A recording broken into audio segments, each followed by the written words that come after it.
నా తలరాత ఏంటో నాకే అర్థం కావడం లేదు. నేను కోరుకునేది నాకు దక్కడం లేదు. ఆఖరికి నువ్వు కూడా. నేను నీకు అవసరం లేదని నాకు తెలుసు, కానీ నా మనసుకు తెలియదు కదా. పాపం నువ్వు వస్తావని ఎదురు చూస్తూనే ఉంది. నువ్వు నన్ను అర్థం చేసుకున్నందుకు నాకు బాధగా లేదు.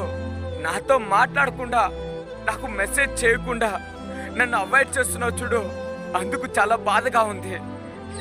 నా మౌనం ఎదురు చూస్తోంది. నువ్వు పిలిచే క్షణం కోసం నా ప్రాణం ఎదురు చూస్తోంది.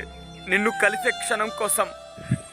నీతో గడిపిన క్షణాలను తలుచుకుంటూ నువ్వు లేని క్షణాలని ఒంటరిగా గడుపుతున్నాను. నువ్వు లేక ఈరోజు నేను సింగిల్గా మిగిలిపోయాను. Yes, I'm single. ప్రేమించడం నాకు చేతకాక కాదు, ఒకరిని మోసం చేయడం ఎలాగో తెలియక. హాయ్ ఫ్రెండ్స్, ఈ వీడియో చూసినందుకు చాలా థ్యాంక్స్. ఇలాంటి వీడియోస్ మీకు మరిన్ని కావాలి అనుకుంటే మన సురేష్ బజ్జా యూట్యూబ్ ఛానల్ని సబ్స్క్రైబ్ చేసుకోండి. అలాగే పక్కన ఉన్న బెల్ ఐకాన్ మీద క్లిక్ చేయండి. ఫ్రెండ్స్, చాలా మంది మన ఛానల్ సబ్స్క్రైబ్ చేసుకున్నారు కానీ వాళ్ళకి నోటిఫికేషన్స్ వెళ్ళట్లేదు అనుకుంటా. ఒకసారి మీరు బెల్ ఐకాన్ యాక్టివేట్లో ఉంచుకున్నారో లేదో చెక్ చేసుకోండి. Thank you friends.